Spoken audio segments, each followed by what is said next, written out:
नमस्कार दोस्तों। आज जो हमारा टॉपिक है वह है हाउ टू बिकम रिच। हर व्यक्ति जो इस संसार में है वो धनवान बनना चाहता है, तो इसका तरीका क्या है यह उस पे हम आज उस पे चर्चा करेंगे। एक छोटी सी कहानी है। लक्ष्मी, जिसको हम चंचल कहते हैं, वो उसको घूमना पसंद है।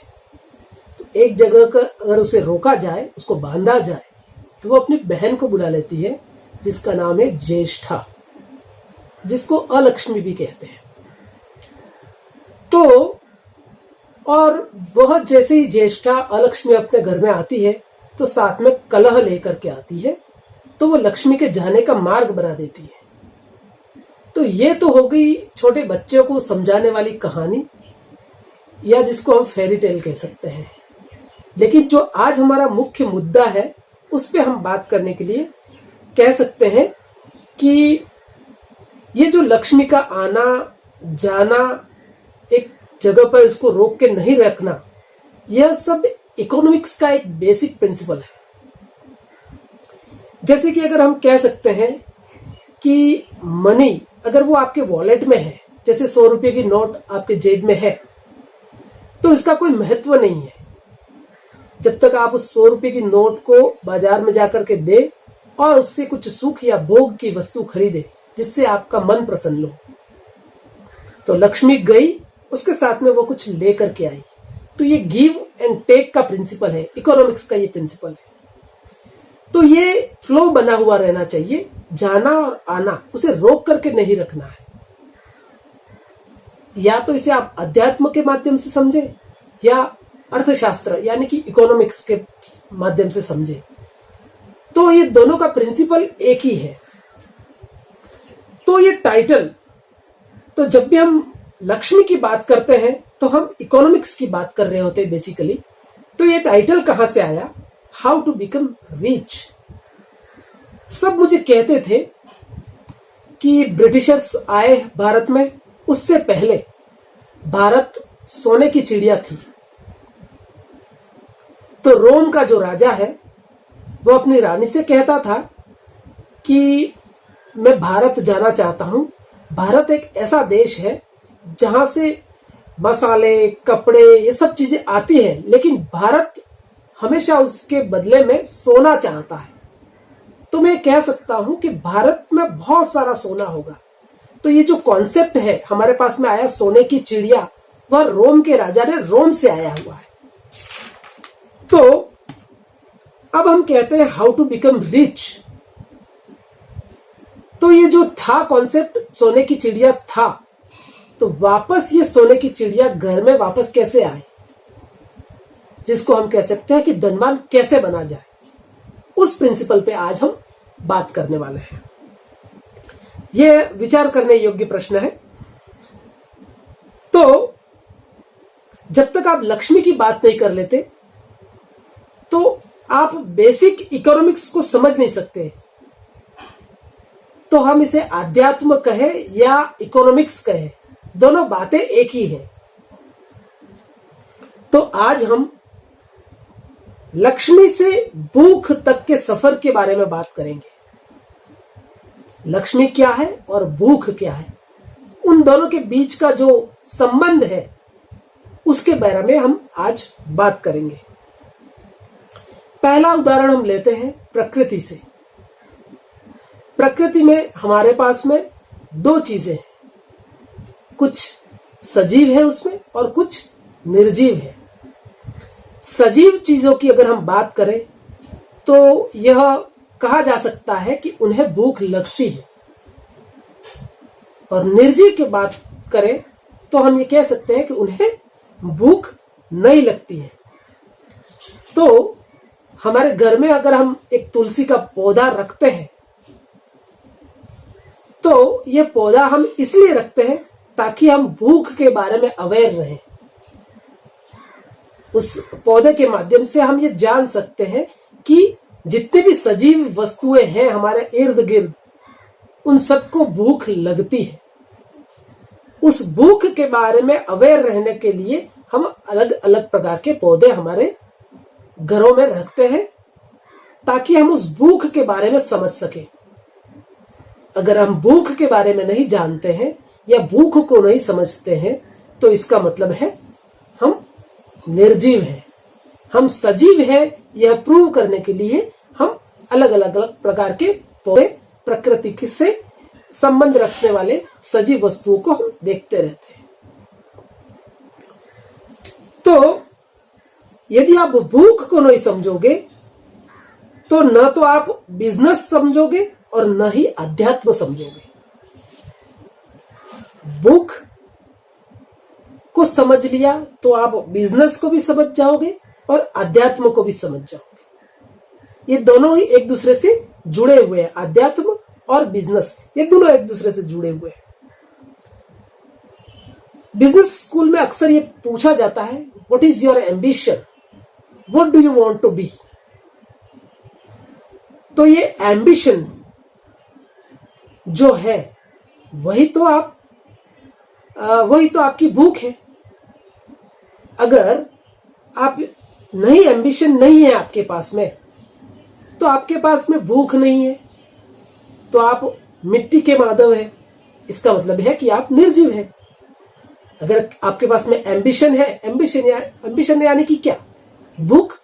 अगर आपके पास में भूख है तो आप सजीव हैं। तो सजीव है इसका मतलब आपके पास में भूख है। भूख से ही पता चलता है कि इसमें कुछ करने की जिज्ञासा है, यानी कि आप एम्बिशियस हैं। इसका मतलब आप जिज्ञासु हैं, आप कुछ करना चाहते हैं। अक्सर हम अर्थशास्त्रियों से सुनते हैं मार्केट में डिमांड नहीं है। ये डिमांड क्या है? कुछ पाने की भूख। तो हम कह सकते हैं every living thing is running for food. हर सजीव व्यक्ति जिसके अंदर भूख है वह भोजन की तरफ दौड़ रहा है, भोजन को प्राप्त करने के लिए दौड़ रहा है। यानी कि उसके पास में कुछ न कुछ ऑब्जेक्टिव है लाइफ को जीने का, कुछ टारगेट उसके दिमाग में है। टारगेट जिसको हिंदी में हम कहते हैं लक्ष्य, और यही लक्ष्य लक्ष्मी है। यानी कि हम कह सकते हैं कि हर सजीव व्यक्ति लक्ष्मी की तरफ दौड़ रहा है।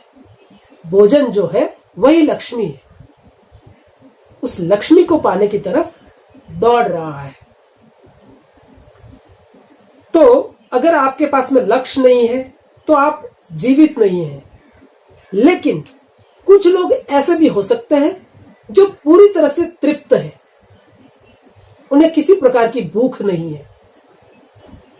जैसे कि अगर हम यहां पर उदाहरण लें तो भगवान शिव का उदाहरण ले सकते हैं अध्यात्म से। जरा वो चित्र आप अपने दिमाग में खींचिए कि एक कैलाश पर्वत है जहां पर भगवान शिव है, माता पार्वती है, उनके 2 पुत्र हैं और सबके पास अपने अपने वाहन हैं। अब मैं वापस रियलिटी में आता। वहां पर भूख नहीं है शिव जी के पास में। वहां पर तो वहां पर शेर है, नंदी है, शेर का भोजन है।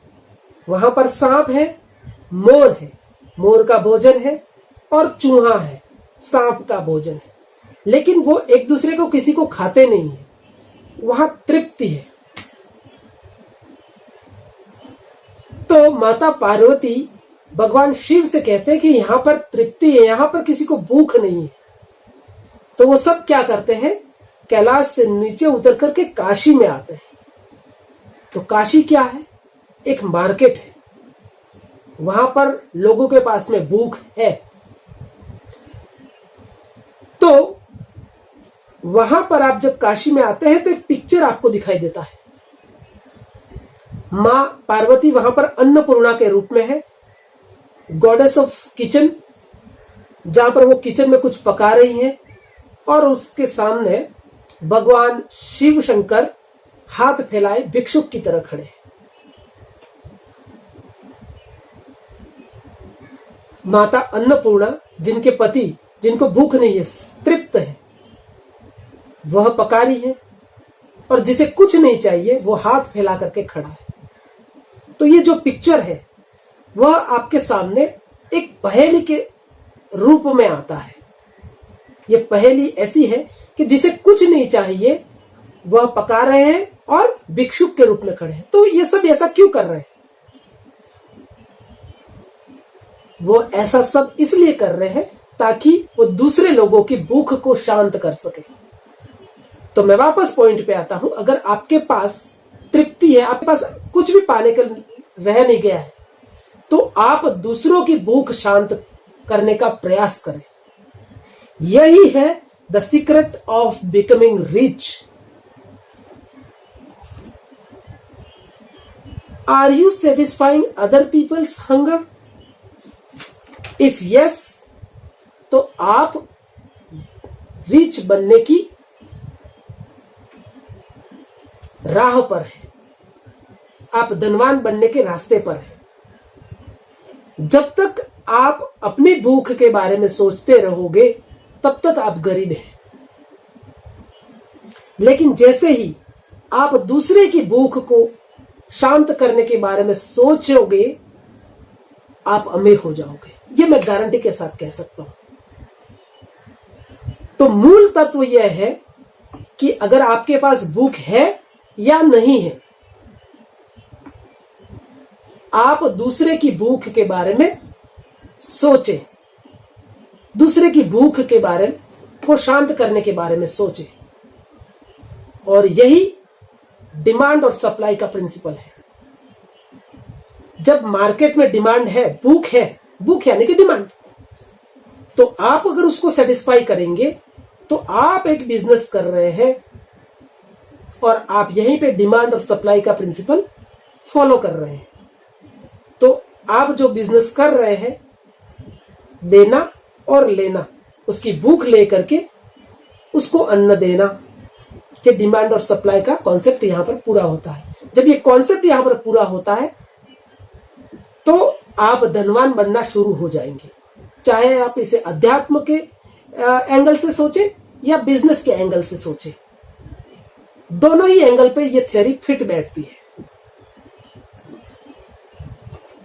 लेकिन हमारी भूख से दूसरे की भूख के बारे में सोचना, दूसरे की भूख की तरफ शिफ्ट होना, ये बहुत मुश्किल काम है। क्योंकि हमारी ट्रेनिंग इस तरीके की हुई है, हमारा एजुकेशन सिस्टम कुछ इस तरीके का बना हुआ है जो हमें बार बार हमें यही प्रश्न पूछता है, what do you want to be? तो उसके आंसर जो आते हैं, I want to be rich, I want to be successful. I शब्द जो हमारे ट्रेनिंग सिस्टम में डाला गया है लॉर्ड मेकाले के समय से, जिसने हमारा एजुकेशन सिस्टम पूरी तरह से बदल करके रख दिया, जो हमारा बेसिक प्रिंसिपल नहीं था। जब ये बेसिक प्रिंसिपल हमारे पास में था, आई को छोड़ करके वी के बारे में बात करने की, तब भारत सोने की चिड़िया था। लेकिन जब से ये आई सिस्टम हमारे पास में आया है, तो ये सोने की चिड़िया वाला कॉन्सेप्ट हमारे पास में रहा नहीं। तो मैंने बहुत सारे ऐसे धनवानों को देखा है, ऐसे बिजनेसमैन को देखा है जिनके पास में बहुत सारा पैसा है। तो मैंने उन्हें देखा है अक्सर या तो वो डाइटिंग पर है या वह जिम में है। तो मेरी बात यहां पर आप समझ रहे होंगे कि इतना सारा होने के बावजूद वो खा नहीं पा रहे हैं, क्योंकि वो डाइटिंग पर है। तो ग्रीक माइथोलॉजी में एक कैरेक्टर है जिसका नाम है टेंटलस, और जिससे ये शब्द आता है टेंटलाइजिंग, जिसको ये श्राप था कि उसके पास सब कुछ होगा। वो एक पानी में खड़ा रहता है और उसके ऊपर रसदार फल रहते हैं, लेकिन जैसे ही वो उन रसदार फलों को छूने की कोशिश करता है तो वो उससे 1 इंच ऊपर उसकी पहुंच से चले जाते हैं, और जैसे ही वो पानी के लिए नीचे झुकता है तो उसकी पहुंच से 1 इंच वो पानी नीचे चला जाता है। न तो वो उस भूख को उस फलों से सेटिस्फाई कर सकता है, न उस पानी से अपनी प्यास को बुझा सकता है। यह उसी बिजनेसमैन की तरह है जिनके पास सब कुछ है लेकिन वो डाइटिंग पर है, उसको ग्रहण नहीं कर सकते। यही टेंटलाइजिंग है। तो हमें इन सब चीजों से बाहर निकलना चाहिए, जो कि आज का हमारा मैनेजमेंट का ग्रोथ मॉडल है। Stay hungry and stay foolish, उससे हमको बाहर निकलना है। आपके लाइफ में बहुत आपके रिलेशनशिप को देखिए, अगर आप दुखी हो तो इसका अर्थ है कि आपके बारे में कोई सोच नहीं रहा है।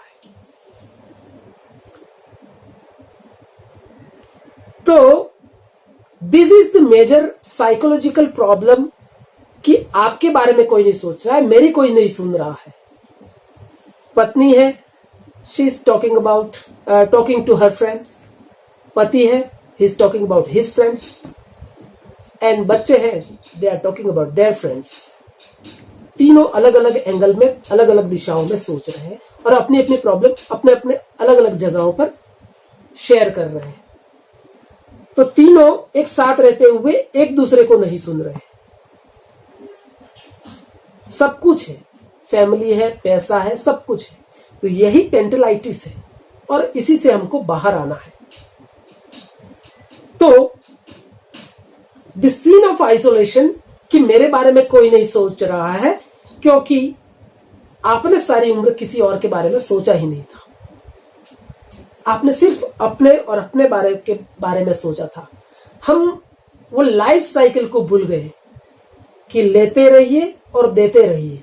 आप किसी को दीजिए, आपको कोई और देगा, आपसे कोई और लेगा, और यही लाइफ साइकिल है। यही जीवन का एक पहिया है जो घूमता रहता है और इसी से जीवन चलता रहता है। जो ये बेसिक प्रिंसिपल था जिसको हम भूल गए। मनुष्य अकेला एक ऐसा प्राणी है जो ये कह सकता है, I am not hungry but I can feed you. तो यह आध्यात्म है। लेकिन मुझे भी भूख है और मैं आपको भी भोजन दे सकता हूं, यह रियलिस्टिक है। एक उदाहरण से हम समझते हैं। वापस बिजनेस मॉडल की तरफ आता हूं। हमारे देश में बहुत सारे मंदिर हैं। कुछ मंदिर तो ऐसे हैं जहां पर इक्के दुक्के लोग जाते हैं, और कुछ मंदिर ऐसे हैं जहां पर बहुत भीड़ लगी हुई रहती है और जिनमें लाखों में करोड़ों में चढ़ावा चढ़ता है। जैसे तिरुपति बालाजी मंदिर हो गया, नाथद्वारा मंदिर हो गया, सिद्धि विनायक हो गया, महालक्ष्मी हो गया। ऐसे बहुत सारे मंदिर हैं जिसमें करोड़ों का चढ़ावा चढ़ता है। तो ये ऐसा क्यों? तो इसको मैं वापस बिजनेस से जोड़ता हूं। एक भूखा व्यक्ति मंदिर में जाता है, प्रार्थना करता है, चढ़ावा चढ़ाता है, कुछ देता है, तो वहां से उसके आशीर्वाद मिलता है, उसकी इच्छा पूरी होती है। तो जैसे उसकी इच्छा पूरी हुई, वो वापस वहां पर जाता है, फिर चढ़ावा चढ़ाता है, फिर वापस उसकी इच्छा पूरी होती है, और ये प्रोसेस चलता रहता है, गिव और टेक, गिव और टेक। और फिर वो इस मॉडल को एक कदम आगे की तरफ ले जाता है और वहां से वो अपने रिलेटिव्स को उस मंदिर के बारे में बताता है कि आप भी वहां जाइए, वहां कुछ दीजिए और वहां से आपकी इच्छा पूर्ति होगी। इसी को हम बिजनेस मॉडल में रेफरल कहते हैं।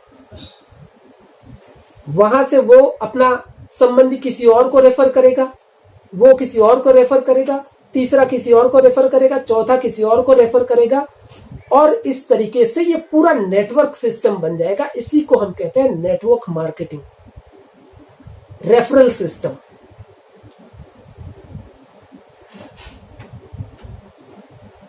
तो उस मंदिर ने किसी की भूख शांत की तो लक्ष्मी उसकी तरफ आकर्षित हुई।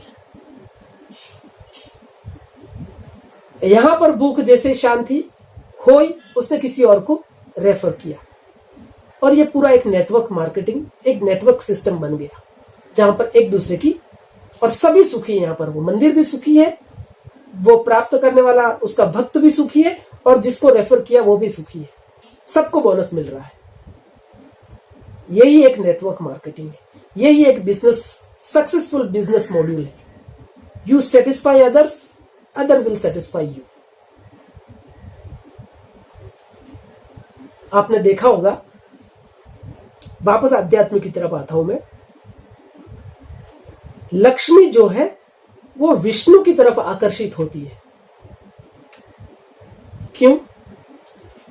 क्योंकि विष्णु जो है वो पृथ्वी पर अवतरित होते हैं, अवतार लेते हैं। क्यों? दूसरों की प्रॉब्लम सॉल्व करने के लिए। कभी राम के रूप में आते हैं, कभी कृष्ण के रूप में आते हैं, कभी महावीर बनते हैं, कभी बुद्ध बनते हैं।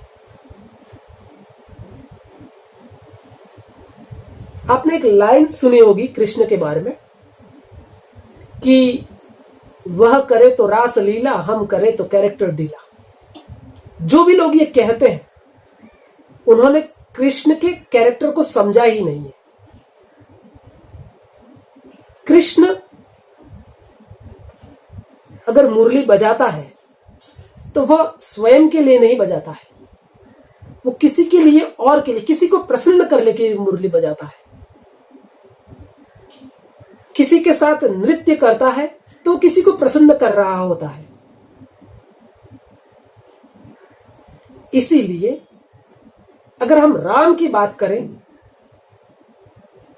तो राम धरती पर आए, उन्होंने सीता से विवाह किया, वन गए। राम वन गए तो बन गए। जब अयोध्या से वो निकले थे तो वह राजकुमार राम थे, लेकिन जब वो लंका से वापस लौटे तो भगवान राम बनकर के लौटे। जब वह लंका गए तो वह युद्ध कर रहे थे। उनका युद्ध करने का कारण क्या है? जिसने भी कहा सीता, बिल्कुल गलत है। वो सीता के लिए युद्ध नहीं कर रहे थे, क्योंकि आज तक हमको पढ़ाया यही गया है कि राम सीता के लिए युद्ध कर रहे थे कि तूने मेरी पत्नी को चुरा लिया है, मैं तुझे मार डालूंगा। ये सलमान खान का डायलॉग हो सकता है, राम का नहीं।